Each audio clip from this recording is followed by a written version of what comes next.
The Chicago Bears signed former Jaguars tight end James O'Shaughnessy to a one-year deal.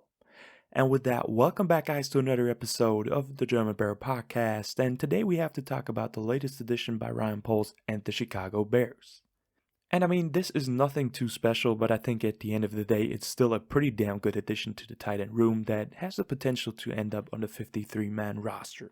So let's take a deeper dive into who O'Shaughnessy is and what he can actually bring to the team. He's 30 years old and brings 7 years of NFL experience. He's 6'4", 245 pounds, and was drafted back in 2015 by the Kansas City Chiefs in the 5th round. He started his career off pretty slow, with only catching 8 passes for 86 yards over his first 2 seasons, and after those 2 seasons with the Chiefs, where he spent most of the time behind Travis Kelce, he was traded to the New England Patriots, where he then later was waived and claimed by the Jaguars. And I mean, he really found his home in Jacksonville. He spent 5 years with the team and hauled in 104 passes for 1,022 yards and 3 touchdowns. His best 2 seasons were probably his most 2 recent ones. In 2020, he set his career high with 28 receptions and 262 yards in 15 games. He started 13 of them, by the way.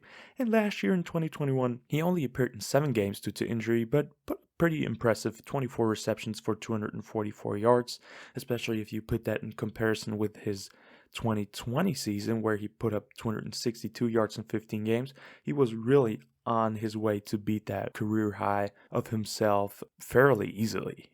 O'Shaughnessy is in general a pretty talented tight end, can offer a lot in the passing game.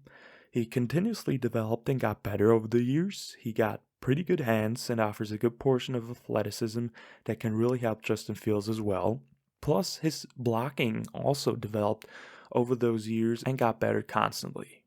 I once again, like with Ryan Griffin, love the idea of bringing in a veteran tight end that can help your young players and at the same time can be valuable on the field as well. Cole Kmet needs to take a leap in 2022, and with the addition of O'Shaughnessy, I think Poles is forming a pretty good foundation for that to happen.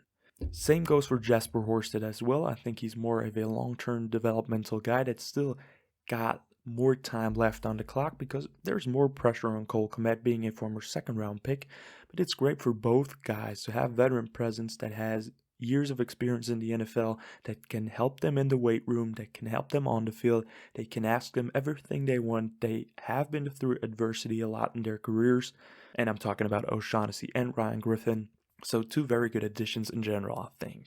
We don't know the contract details yet, but I assume it will be pretty cheap. And I mean, for O'Shaughnessy, it has to be pretty cool as well to play in Chicago as a hometown kid.